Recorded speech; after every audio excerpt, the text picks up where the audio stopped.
বন্ধুরা, পুরুষোত্তম মল মাসে সর্বশ্রেষ্ঠ ব্রত হল পরমা একাদশী ব্রত। হিন্দু পৌরাণিক কাহিনী অনুসারে সম্পদের দেবতা কুবের এই ব্রত পালন করেই শিবের কৃপায় ধনভাণ্ডারের রক্ষক হয়েছিলেন। এছাড়া সত্যবাদী রাজা হরিশ্চন্দ্র এই ব্রত প্রভাবে তার হারানো রাজ্য ও পরিবার ফিরে পেয়েছিলেন। সাধারণত প্রতি বছর 24টা একাদশী আসে, কিন্তু প্রায় 3 বছর অন্তর অন্তর যে পুরুষোত্তম মাস আসে তার জন্য সেই বছরে একাদশীর সংখ্যা বেড়ে 25 হয়ে যায়। পুরুষোত্তম মাসের কৃষ্ণপক্ষের একাদশীর নাম পরমা একাদশী। শ্রীকৃষ্ণ যুধিষ্ঠিরকে বলেছিলেন, হে জনার্দন, অনুগ্রহ করে আমাকে অধি মাসের কৃষ্ণপক্ষের একাদশী সম্বন্ধে বলুন। তখন কৃষ্ণ উত্তর দিয়েছিলেন, হে মহারাজ, এই একাদশীর নাম পরমা। এই ব্রত পালন করলে সমস্ত পাপ নষ্ট হয়, ইহকাল এবং পরকালে মোক্ষ লাভ পাওয়া যায়। হিন্দু পঞ্জিকায় অধিক মাসের কৃষ্ণপক্ষের একাদশীর দিনে এই পরমা একাদশী ব্রত পালিত হয়। ভগবান শ্রীবিষ্ণু এই পরমা একাদশী সম্পর্কে স্বয়ং বলেছেন, যে ব্যক্তি ভক্তি সহকারে এই পরমা একাদশী ব্রত পালন করে থাকেন তাকে আমি তার ইচ্ছা অনুসারে ফল প্রদান করে থাকি। বন্ধুরা, এই বছর জ্যৈষ্ঠ মাস হলো মল মাস বা অধিক মাস। আবার অনেকে এই মাসকে পুরুষোত্তম মাসও বলেন। আর সেই কারণে প্রায় 3 বছর পর এই বছর আমরা পরমা একাদশীর ব্রত পালনের সুযোগ পাব। সুতরাং আপনারা বুঝতেই পাচ্ছেন, অন্যান্য একাদশীর অপেক্ষা এই পরমা একাদশী অনেক বেশি গুরুত্বপূর্ণ এবং মাহাত্ম্যপূর্ণ, যে কারণে এই একাদশী তিথিকে পুরুষোত্তম মাসের সর্বশ্রেষ্ঠ একাদশী বলে গণ্য করা হয়। মনে করা হয় এই একাদশী ব্রত পালন করলে ভগবান শ্রী বিষ্ণুর কৃপা লাভ করা যায়। বন্ধুরা, আজ এই ভিডিওতে আমরা পরমা একাদশীর ব্রত কথা শ্রবণ করব। তার আগে জেনে নিই পরমা একাদশী কবে পড়েছে, তার সঠিক সময় কখন, কখন পালন সম্পন্ন করবেন এবং কিভাবে এই পরমা একাদশীর ব্রত পালন করবেন। বন্ধুরা, পরমা একাদশী পালিত হবে 11ই জুন 2026, বাংলার 27শে জ্যৈষ্ঠ 1433 বৃহস্পতিবার। একাদশী তিথি শুরু হচ্ছে 10ই জুন 2026, বাংলার 26শে জ্যৈষ্ঠ 1433 বুধবার রাত্রি 7:49। একাদশী তিথি শেষ হবে 11ই জুন 2026, 27শে জ্যৈষ্ঠ 1433 বৃহস্পতিবার সন্ধ্যে 6:08।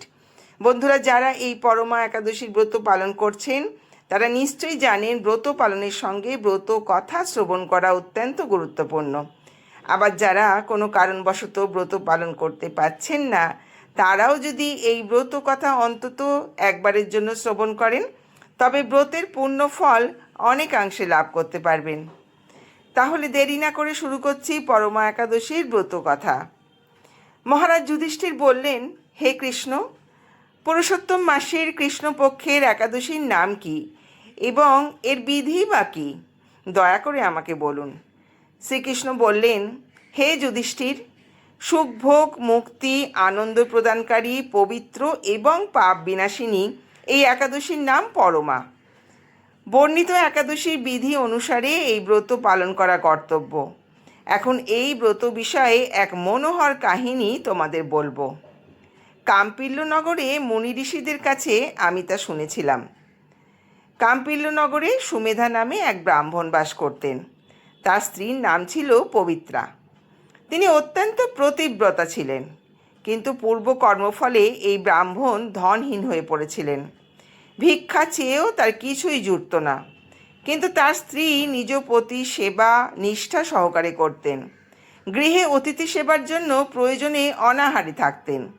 স্বামীকে কখনো বলতেন না যে গৃহে অন্ন নেই। পত্নীর শারীরিক দুরবস্থার কথা চিন্তা করে ব্রাহ্মণ নিজের ভাগ্যকে দোষারোপ করতেন। একদিন পত্নী প্রিয়ংবদাকে বললেন, হে কান্তে, আমি ধনবান মানুষদের কাছেও ভিক্ষা চেয়ে পাই না।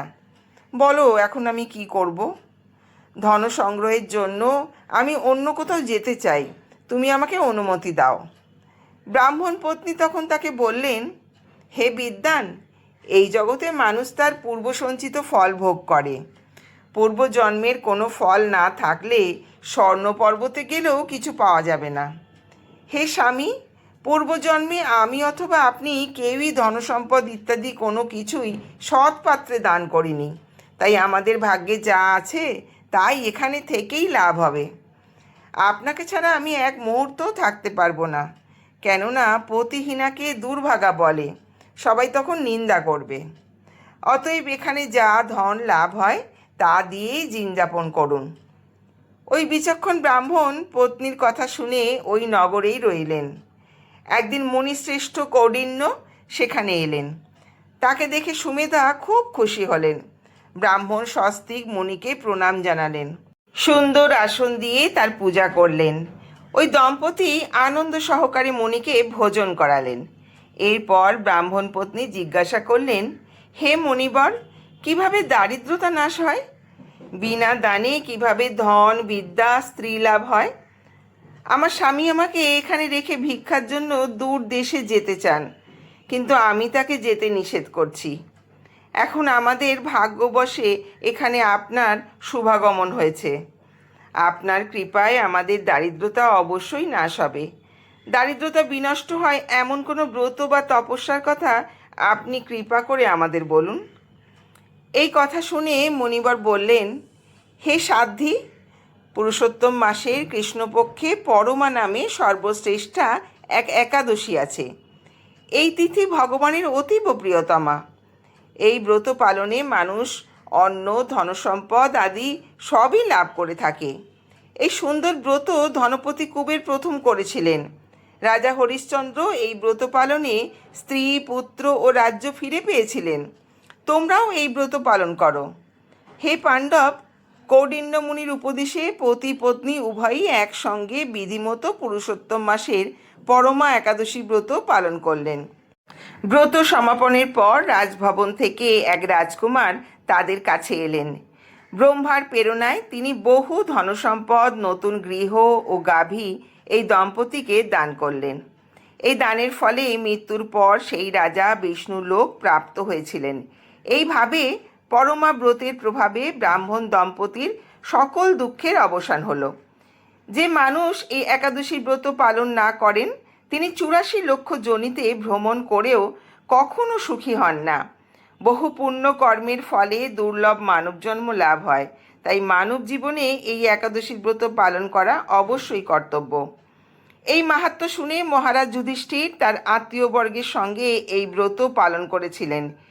এই হচ্ছে পরমা একাদশীর ব্রত মাহাত্ম্য কথা। বন্ধুরা, একাদশীর দিন ভোরবেলা ঘুম থেকে উঠে স্নান পর্ব সেরে পরিষ্কার বস্ত্র পরিধান করে ঠাকুরের সামনে একাদশীর সংকল্প গ্রহণ করুন। সম্ভব হলে এই দিন হলুদ রঙের কোনো বস্ত্র পরিধান করুন। এরপর ভগবান শ্রী বিষ্ণুর সামনে হাত জোড় করে অথবা হাতে সামান্য জল ও ফুল নিয়ে সংকল্প গ্রহণ করুন।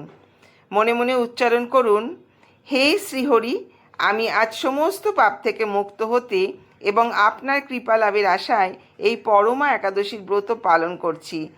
আমাকে অবশ্যই শক্তি দান করুন।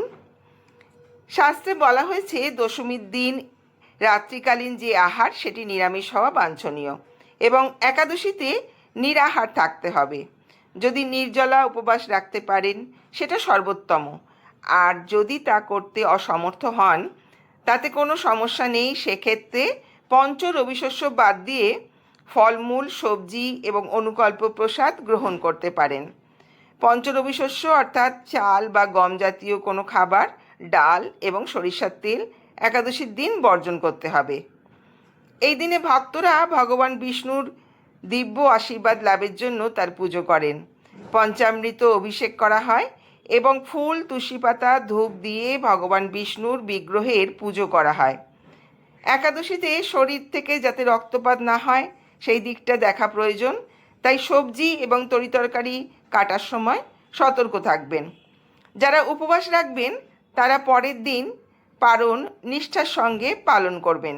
মনে রাখবেন, পারণের জন্য যে নির্দিষ্ট সময় দেওয়া থাকে সেই সময়ই পারণ সম্পন্ন করতে হয়, না হলে একাদশীর কোনো ফলই লাভ হয় না।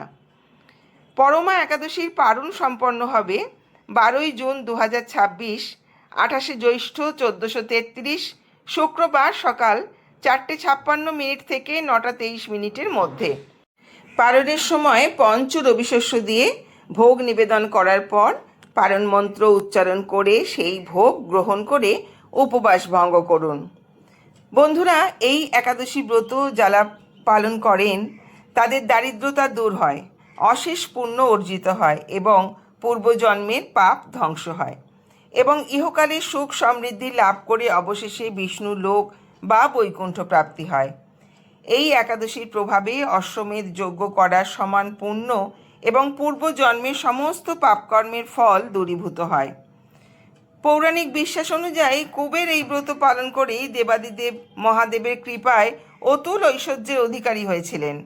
জাগতিক সুখের পাশাপাশি এটি আত্মশুদ্ধি, ভক্তি বৃদ্ধি এবং জন্ম মৃত্যুর চক্র থেকে মুক্তির পথ সুগম করে। পরমা একাদশীর ব্রত পালনের প্রকৃত উদ্দেশ্য কেবল উপবাস করা নয়, নিরন্তর ভগবান শ্রী বিষ্ণুর নাম স্মরণ, মনন এবং শ্রবণ কীর্তনের মাধ্যমে একাদশীর দিন অতিবাহিত করতে হয়। এই দিন যে কোনো রকমের পরনিন্দা, পরচর্চা, মিথ্যা ভাষণ, রাগ পরিহার করুন এবং শ্রদ্ধা ও ভক্তির সঙ্গে একাদশীর ব্রত পালন করতে থাকুন। এই পবিত্র উপলক্ষে আসুন আমরা আন্তরিক ভক্তি প্রার্থনা এবং সেবার মাধ্যমে ভগবান শ্রীকৃষ্ণের শরণ গ্রহণ করি, বর্তমান ও পূর্বজন্মের পাপ মোচনের জন্য এবং পরিশেষে ভগবান বিষ্ণুর আবাস বৈকুণ্ঠে স্থান লাভের উদ্দেশ্যে একাদশী প্রথা এবং আচার অনুষ্ঠান মেনে পালন করুন। হরে কৃষ্ণ, রাধে রাধে। বন্ধুরা, ভিডিওর শেষ অংশে একাদশী সংকল্প মন্ত্র এবং পারণ মন্ত্র উল্লিখিত রইল। আশা করি এটি আপনাদের সহযোগিতা করবে। ভিডিওটি যদি ভালো লাগে তাহলে একটি লাইক এবং কমেন্ট করবেন, নিজের বন্ধুদের মধ্যে শেয়ার করে তাদেরও শোনার সুযোগ করে দেবেন। আসছি পরবর্তী একটি ভিডিও নিয়ে। ততক্ষণ ভালো থাকুন, সুস্থ থাকুন। নমস্কার।